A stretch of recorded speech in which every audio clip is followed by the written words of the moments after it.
Bienvenidos a Hook Up. Este es un lugar de encuentro donde vamos a comenzar a dialogar con amigos, con productores, con técnicos, pero en este caso, en esta primer nota, en este comienzo de esta nueva etapa, desde la empresa Balanza Hook, vamos a ir sumando relaciones desde Hook con todas las empresas que rodean a este mundo Hook. Por eso llamamos Hook Up.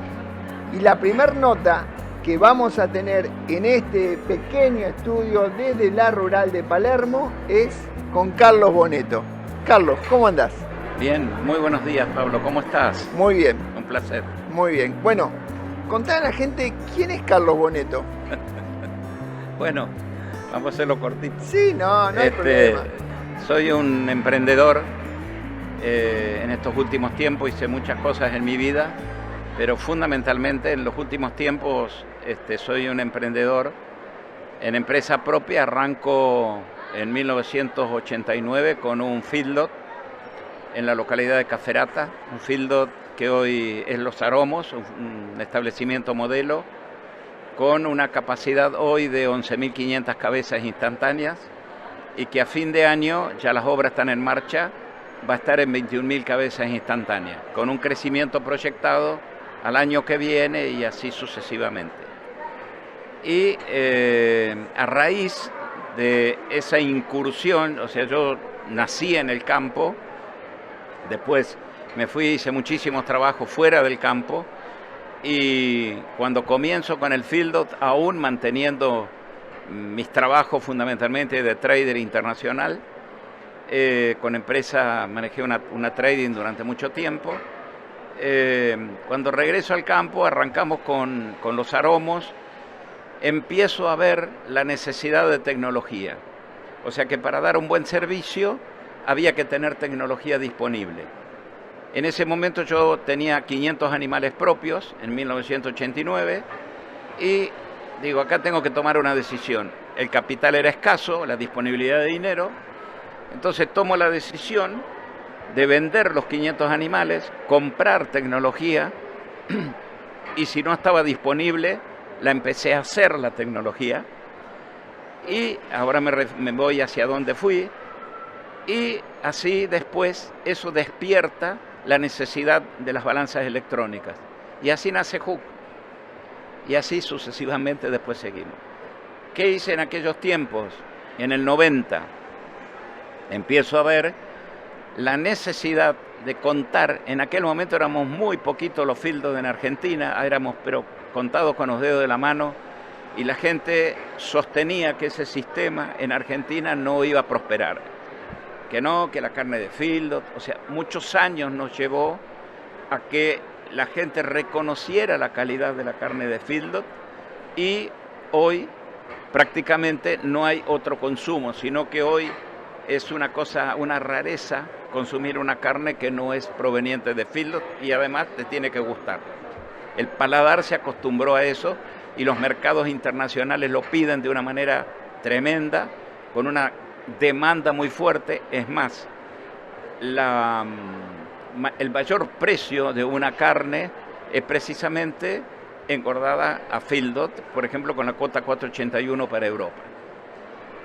Entonces, una de las necesidades que había era la de un mixer pesado. ¿Qué es un mixer pesado? Un mixer que fuera capaz de procesar tanto granos como fibra en cantidad.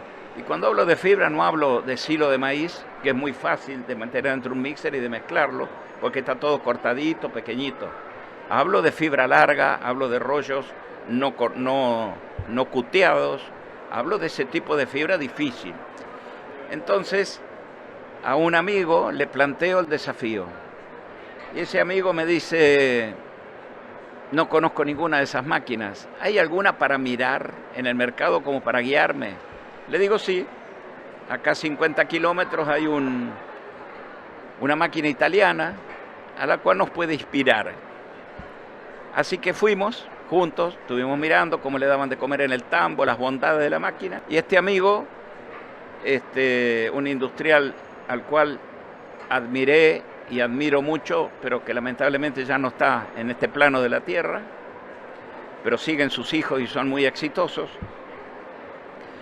Empezamos, yo colaboré mucho con él, a hacer un mixer pesado. Y lo logramos. Sacamos una máquina maravillosa, que después las cosas del destino no se vendió mucho, pero no porque la máquina fuera mala, sino porque el momento no acompañó. Así que se sacó una máquina, un mixer pesado. En aquel tiempo aparece en el mercado otro mixer pesado, eran dos los que había, y después estaban los mixers livianos. Cuando hablo de pesados son precisamente aquellos que pueden procesar fundamentalmente fibra larga. Era un mixer horizontal con una muy buena capacidad de mezclado. Y acá viene una cuestión interesante, que en ese momento nos hacía falta ponerle balanza electrónica. Y empezamos a buscar la balanza electrónica. Un día viene de Rosario y me dice, fui a comprar chapa a Rosario y encontré la balanza para ponerle. En un garage había dos jóvenes que habían hecho una balanza. Era una balanza para poner en máquinas. Entonces se trajo una. Pero estos jóvenes, todo esto deja enseñanza, ni siquiera nos explicaron, le explicaron más o menos cómo se ponía la balanza. La pusimos. La vendieron, te la vendieron. Te la vendieron, te la entregaron. Llévatela, te vendo una taza. La taza vos sabés cómo se maneja, pero una balanza en aquel tiempo, no. La pusimos, no andaba ni para atrás. No podíamos hacer pesar, pesaba un poco, no pesaba, un de pelota. No había servicio. Perdón, él había comprado dos.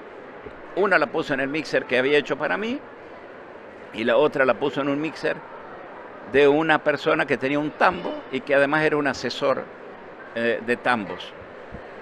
Y no andaba ninguna de las dos. Resulta que este hombre, este ingeniero, se va a Estados Unidos a la World Dairy Expo, una exposición láctea americana. Viene de vuelta con dos folletos. Dice, muchachos, esto es lo que ustedes tienen que poner. Estas son las balanzas para los mixers.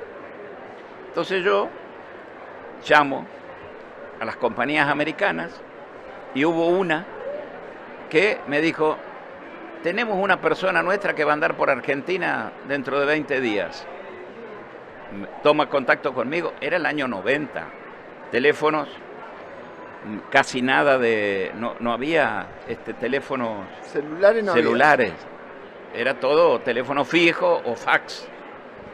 Bueno, tomó contacto conmigo este señor, era el representante, por llamarlo de alguna manera, no exclusivo, vendía otras cosas, vendía semen, pero entre otras cosas traía en el maletín balanza electrónica, Weightronic de Estados Unidos.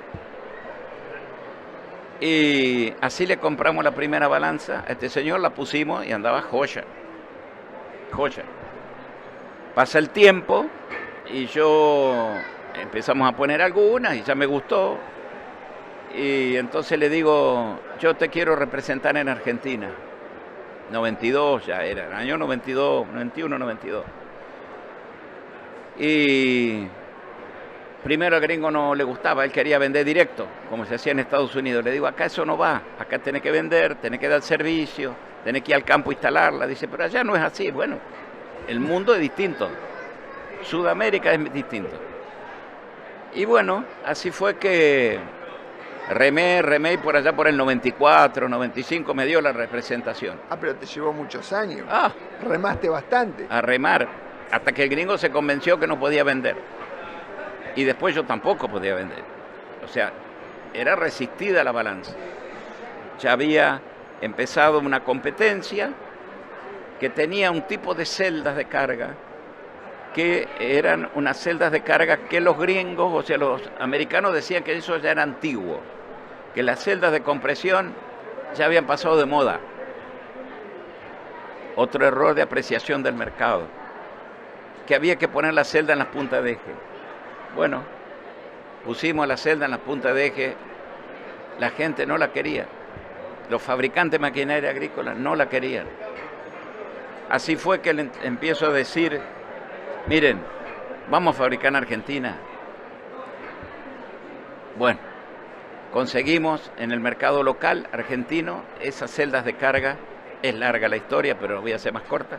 Esas celdas de carga que eran de compresión, que ellos decían que eran antiguas, y armamos una supuesta sociedad, digo porque no llegamos a concretarla, donde estaban los americanos, este proveedor de celda de carga y nosotros. Y así fundamos lo que iba a ser White de Argentina. ¿Qué año fue eso? Eso fue en el 2001. Oh. Entonces, me habían mandado unas cuantas balanzas, más o menos por $40.000, FOB, así con confianza, en cobranza, sin nada, y yo las había vendido todas. Diciembre del 2001 se cayó todo. Los americanos dijeron, ustedes como país no tienen destino, ustedes van a terminar peor que el peor de los países, no puede ser, violan las leyes, violaron la ley de convertibilidad 1 a 1, pasó de 1 a 4 el dólar. Los cheques que yo había recibido en diciembre vinieron todos de vuelta. Claro. No, vinieron todos de vuelta. Directamente no debías 3, sino que debías 4. Debía 4 y encima me habían venido de vuelta los cheques. Bueno, y dice, nosotros nos vamos. ¿Cómo te vas a ir? No, dice, con ustedes, con vos, sos macanudo, todo, pero con Argentina no queremos saber nada. Le digo, che, pero te debo un montón de guita, de plata. Págame como pueda, dice. Páganos como pueda, pero nosotros nos vamos. Me llevó 3 años pagarle.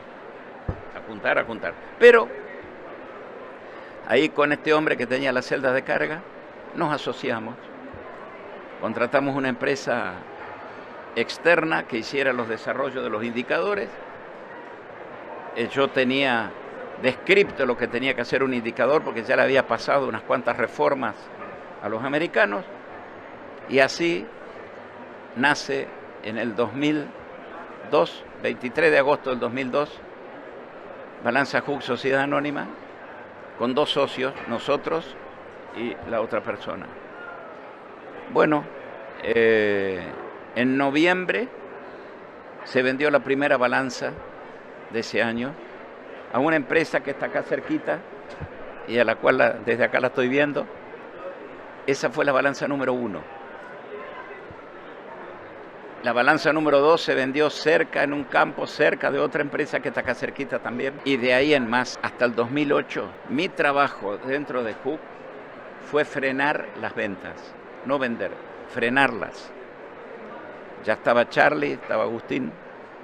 Los chicos vendían, y la fábrica no alcanzábamos a fabricar y a colocar. Entonces había que administrar el vínculo entre comercial y fábrica, y había roces, porque comercial quería vender y la fábrica no alcanzaba a entregar, entonces las jefaturas chocaban. Ese fue mi trabajo hasta el 2008 de la 125. Y ese fue el inicio de Hook. Bueno, hoy Hook está consolidada, estamos con una empresa en Brasil, Hook do Brasil. La empresa hoy es 100% de la familia Boneto.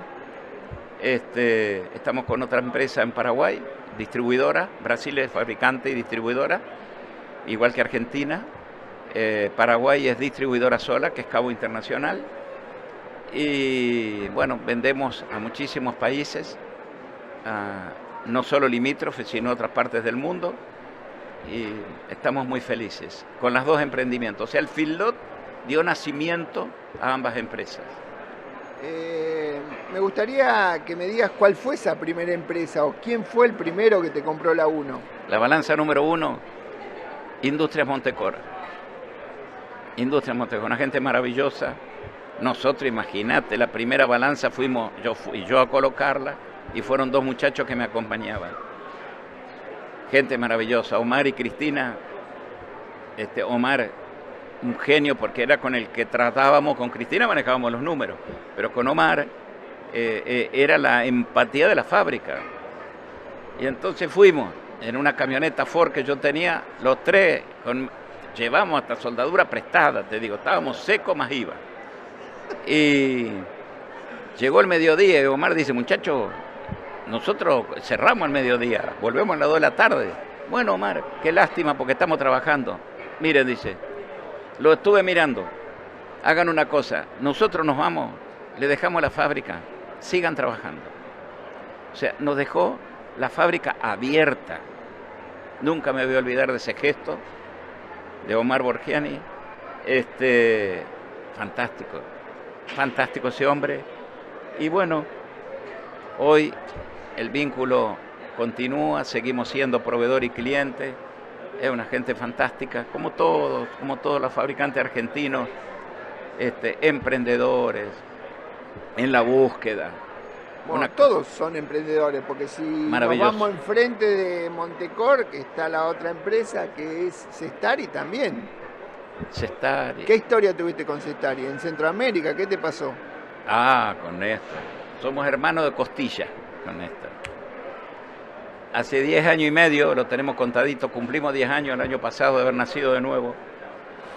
Andamos trabajando en Ecuador y tomamos un taxi para ir a visitar un distribuidor de él, a la cual él iba a visitar su distribuidor y yo le iba a ofertar balanza. Y de bien que veníamos se perdió el taxista. Allá en las direcciones no son Italia 461, allá es fulano de tal al lado de la Coca-Cola. Y se perdió el hombre. Entonces en una avenida ancha como la 9 de Julio, tenía un canterito chico al medio, el hombre giró en Nu. Y una Ford 150, color negra, porque me acuerdo porque le vi la parrilla, nos pega del lado de Néstor, y el auto, 4 carriles tiene esa avenida en Guayaquil, no en Quito, en Guayaquil. El auto voló desde ese centro hasta contra el cordón de la vereda. Pega del lado de Néstor, a la altura de la puerta de él y la rueda del auto. El auto lo levanta para arriba y vuela, según dicen los que lo vieron. Ahí Néstor con la cabeza me pega a mí, me quebró 7 costillas y yo con el codo le quebré 4. Los dos desvanecidos. Uno se ríe, pero es una locura. Aparte... Ahora lo contamos. Claro, te pasó en otro país. No, maravilloso. Néstor termina acostado, como le pega a él, y él pega en mí y cae, termina acostado sobre mis piernas. Y a mí me dolía el lado derecho, pero él se quejaba muy fuerte, claro, porque yo lo había quebrado y él estaba doblado sobre la quebradura. Entonces lo ayudo más o menos entre los dos, nos sentamos, el taxista se escapó. El taxista se escapó porque creyó que nos había matado a los dos, ¿viste? Entonces se asustó y se escapó a la miércoles, abandonó el auto. Y estábamos rodeados de gente, yo abro los ojos, estábamos rodeados de gente, Néstor se quejaba, yo también. Y entonces me acomodo más o menos, yo puedo salir del auto. Y como Néstor se quejaba tanto, yo digo, Néstor, vos no te muevas, por las dudas, ¿viste? El cuello. A ver si te pasa algo, claro. Y yo andaba con el maletincito medio de costadito, ¿viste? Y dando vueltas. Y Néstor me decía esto. Bueno, sí. Es increíble lo que vivimos juntos.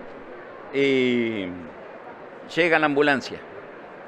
Entonces, yo le pregunto, viene un señor, yo lo escucho de acá atrás al señor. Camisa celeste, no le vi la cara.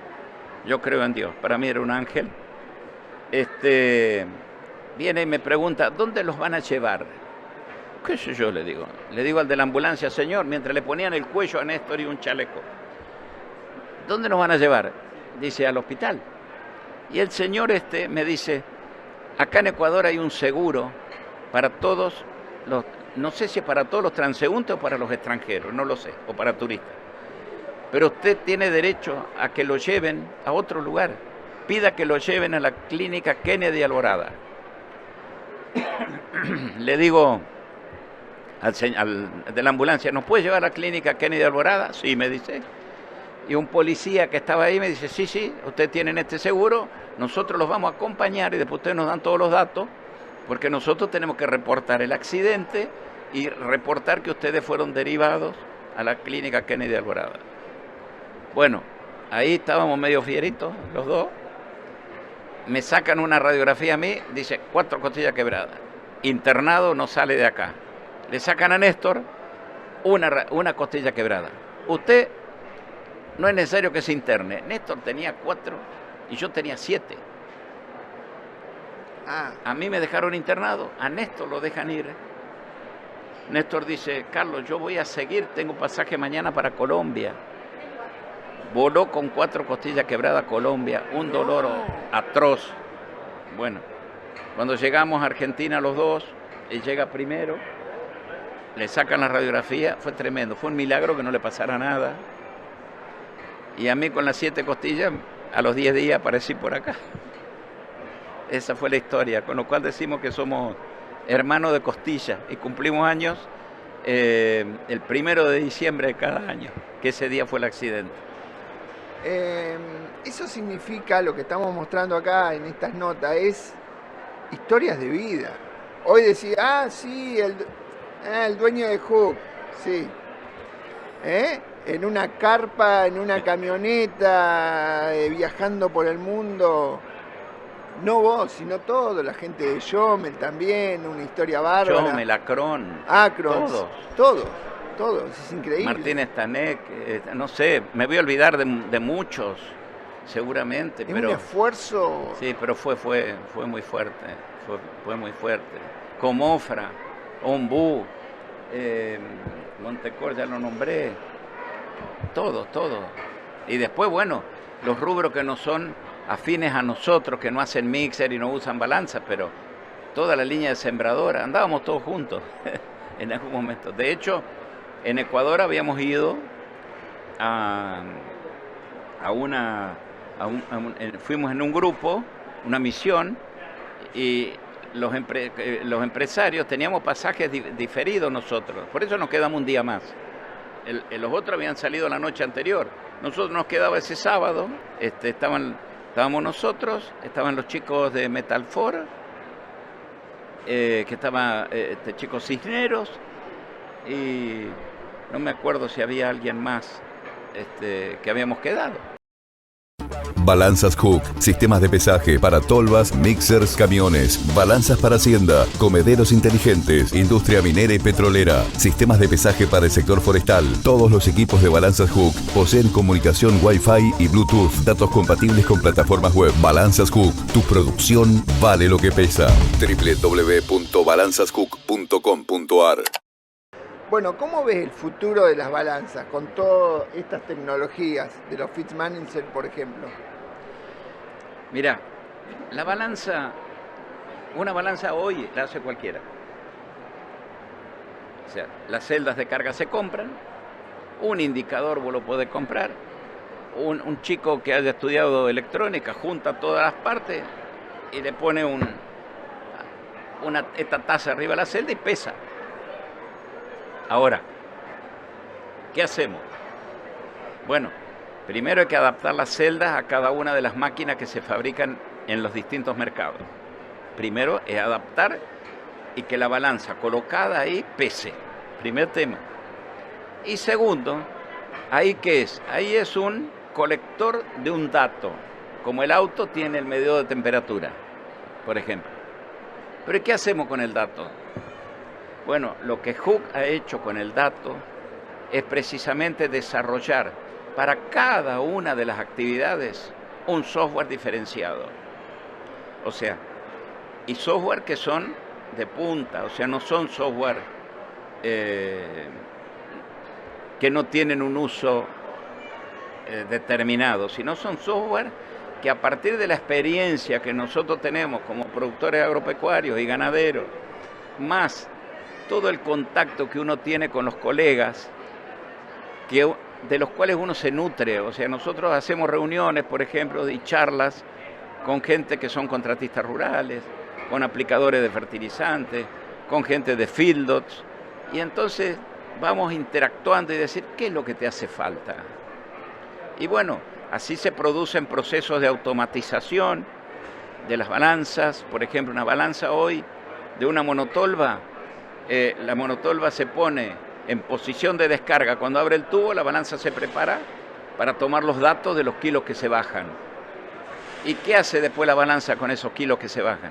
Los transmite a la nube en un sistema que tiene Hook que se llama Jaguar. Y el productor, dueño de la tierra, dueño del cultivo, con una clave ingresa a la nube y ve que en tiempo real su trigo, maíz, soja, girasol, lo que sea, está rindiendo tantos kilos por hectárea.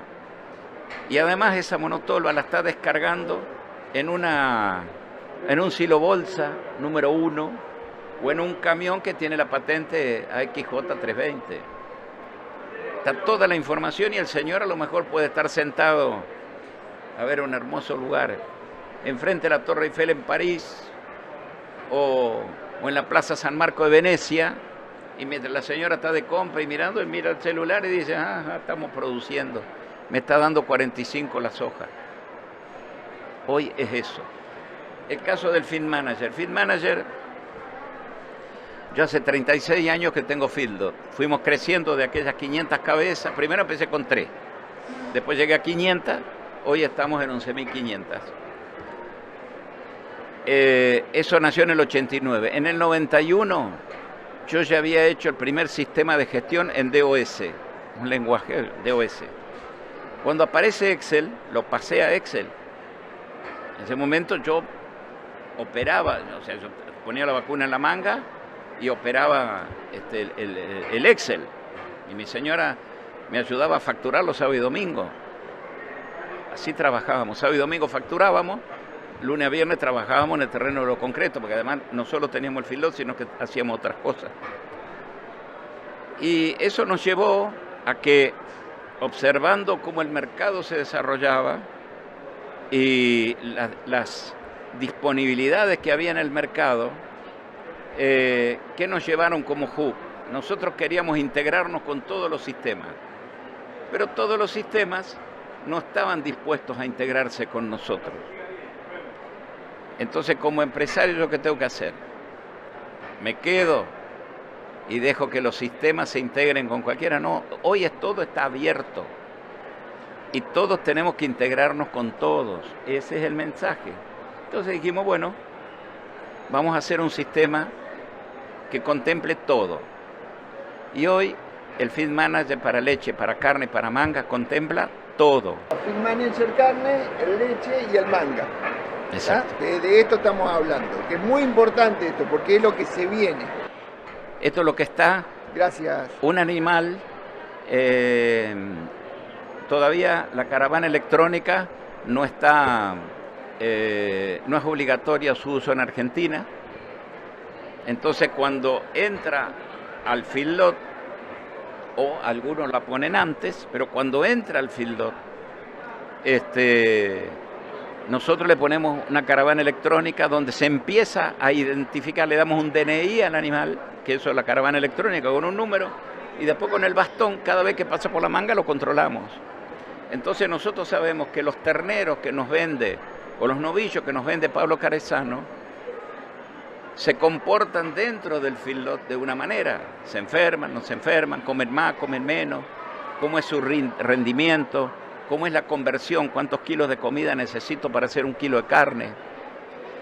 Y después el mismo sistema, esto estoy hablando de carne, donde soy más fuerte, en leche soy un poco más débil, pero ahí tenemos gente especializada que funciona maravillosamente.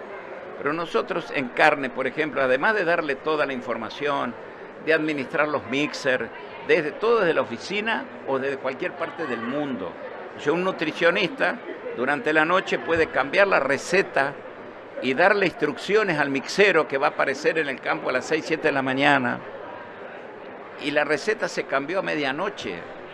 Y la balanza recibe por Wi-Fi la información y el nutricionista le manda el cambio de receta y a la mañana siguiente le dice, arrancá con esta receta.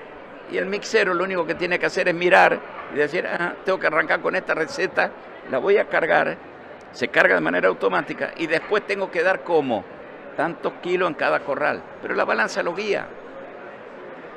Pero además de eso, de toda esa información que me da conversión, me lleva los stocks, me dice cuánto consumieron, La facturación, por ejemplo, la facturación para las hotelerías está a un clic, porque todo se carga de manera automática en el sistema. Entonces, cuando llega el día 15 o el día 30, cuando facturen las hotelerías a sus clientes, pulsan un enter, piden facturación, pulsan un enter, ya los precios están cargados, los stocks están cargados, está todo armado. Y sale la factura para todos los clientes en 10 minutos, 15 minutos, está todo facturado y salen a los clientes. Es una solución. Es una solución integral con la experiencia que tenemos de haber pisado tantos años la enmienda en los corrales. Muchas toneladas de enmienda pasaron bajo nuestros pies y sabemos de qué estamos hablando. No es que vino alguien y te lo contó. No. En eso nos da una seguridad de transmitir las cosas, porque lo vivimos. Y primero todos los productos Hook se prueban en los aromos, no solo los ganaderos, todos, absolutamente. Y los aromos es quien le da el visto bueno para que salgan o no, porque los testeamos con nuestra gente, vemos la interacción con el indicador, vemos cómo funcionan con los sistemas, veo si son intuitivos o no, vemos toda esa parte y la seguimos respetando fielmente, porque es lo que después se reproduce en la calle. Entonces nuestros sistemas son amigables. Ejemplo, lo que me vuela la cabeza, por ejemplo, con el Feed Manager de carne. Te estaba haciendo el ejemplo. Nosotros sabremos que los animales que nos vendió Pablo Carezano se producen de esta manera. Pero el sistema me da un ranking de proveedores. Entonces me dice que los animales de Pablo están por encima de la media del feedlot en cuanto a eficiencia. Y los animales de Juan están en la media. Y los animales de José están por debajo. Entonces yo a Pablo Carezano le puedo pagar un precio más por sus novillos, porque sus novillos son más eficientes. José, que tiene animales ineficientes, ¿qué hacemos? Le decimos, José, mira, no te puedo pagar 10 pesos, 20 o 100 más tus animales, porque tus animales no son de los mejores. Pero sí son lindos pero no engordan. Necesito mucha comida para que me hagan 1 kilo de carne. ¿Por qué no cambian los toros? Y ahí entra otra herramienta maravillosa de Hook, que son los comederos inteligentes, donde las cabañas miden el RFI de los toros y te dicen qué tan eficientes son esos toros para después transmitir a sus hijos las características genéticas y genómicas que ellos tienen. Todo se va vinculando y estamos camino a una ganadería de precisión integrada maravillosa. Y acá te voy a dar una primicia. El año que viene el sistema ya está, pero está en lo que es la etapa de prueba final. Ya está en el final. Pero Hook, en un convenio con otra empresa, una alianza estratégica, salimos con un sistema integral que va a seguir a un animal desde el embrión a la góndola. O sea, cuando se está inseminando la vaca en la manga, decimos que la vaca número 2400, que tiene todas estas características, al menos características de raza, porque las veo, y si tengo las características genéticas, porque tengo quién fue su padre, quién fue su madre, las cargo también al sistema, está siendo inseminada con un toro X. Nace el animalito, se identifica. El DNI se lo damos en ese momento, al nacer. ¿Cuánto pesó al nacer? Tanto tú. Se carga el sistema. Entonces ahí hay un sistema que es de cría. Termina el criador. ¿Qué hace? Lo pasa a recría. Puede seguirlo él. Entonces toma el sistema de recría. Pero a lo mejor lo vende. Pero lo vende con un pergamino. Dice, mis animales son estos, ¿eh? Ese animal va a valer más. Porque yo que compro ese ternero destetado de Pablo, me interesa seguirlo. Entonces yo compro el sistema de recría y lo sigo yo en mi campo. Y lo recrío a campo. Le coloco 120, 140, 150 kilos, 200, lo que sea. Y le hago todo el seguimiento con ese DNI. Entonces tengo quién es el padre, quién es la madre, cuándo nació, dónde estuvo en el proceso de nacimiento, cuándo se destetó, a qué campo fue, qué medicamento le coloqué, todo lo que pasa con el animalito. Termina la recría. A lo mejor Carlos tiene un fieldo o lo sigue engordando a pasto. Pero a lo mejor no. Carlos lo vende a José. Lo produjo Pablo, lo hizo nacer, lo vendió al destete. Se lo vendió a Carlos. Carlos lo recrió y se lo vende a José, que tiene un fieldo. José viene con toda la info. Lo carga en el field manager y le empieza a hacer todo el seguimiento en el fieldo. José se lo vende a un frigorífico, pero resulta que José tiene un acuerdo con el frigorífico para que el frigorífico le devuelva información. ¿Qué información? Rendimiento, área de ojo de bife, marmoleo, o sea, todos los datos que hacen al comercio internacional y a lo que quieren nuestros clientes. Entonces, siguiendo toda esta cadena que nos va a llevar, quizás lleva 3 años, desde que se inseminó el animal, se inseminó la mamá, hasta que tengo un roast beef o un bife de lomo o lo que sea, pero tengo toda la trazabilidad y lo pongo en una etiqueta con un código QR. Entonces el comprador primero sabe toda la historia del animal que está comiendo, todo. Hay un problema con un medicamento, acá está todos los responsables de toda la cadena. Eso vale más, pero además a nosotros nos sirve para hacer el camino inverso e ir a Pablo, que es el criador, y decirle: Pablo, mira, tu animal se comportó bien, tuvo buena conversión, pero resulta que en el frigorífico le falta marmoleo, el área de ojo de bife, hay que hacer correcciones. Las correcciones pueden ser en el sistema de alimentación, en la cría o en la recría, o puede ser desde el punto de vista genético, cambiar los toros. Entonces empezamos con un esquema de trazabilidad integral y que esos animales con ese sello van a valer más. Eso es lo que viene y el año que viene se lanza. ¿Qué pensás de la inteligencia artificial? Bueno, es una herramienta maravillosa que nos ayuda a gestionar, usándola bien, es fantástica, nos ayuda a crecer. ¿La ganadería va a ser ese gran cambio ahora de lo que fue alguna vez la agricultura? Entiendo que sí, estamos tratando de imitar ese proceso maravilloso que se vivió con la agricultura y fundamentalmente con todo lo que fue la siembra directa y esa revolución de la cual los argentinos son líderes. Bueno, es nuestro desafío ahora los ganaderos. En ir ahí, a ese punto. Gracias por la nota. Muy amable. Después de escuchar esta historia espectacular, con mucha información, vamos a la pausa y mañana, en el mismo horario, nos vas a encontrar con toda la información y con todas las historias de vida de The Hook Up. Balanzas Hook, sistemas de pesaje para tolvas, mixers, camiones, balanzas para hacienda, comederos inteligentes, industria minera y petrolera, sistemas de pesaje para el sector forestal. Todos los equipos de Balanzas Hook poseen comunicación Wi-Fi y Bluetooth, datos compatibles con plataformas web. Balanzas Hook, tu producción vale lo que pesa. www.balanzashook.com.ar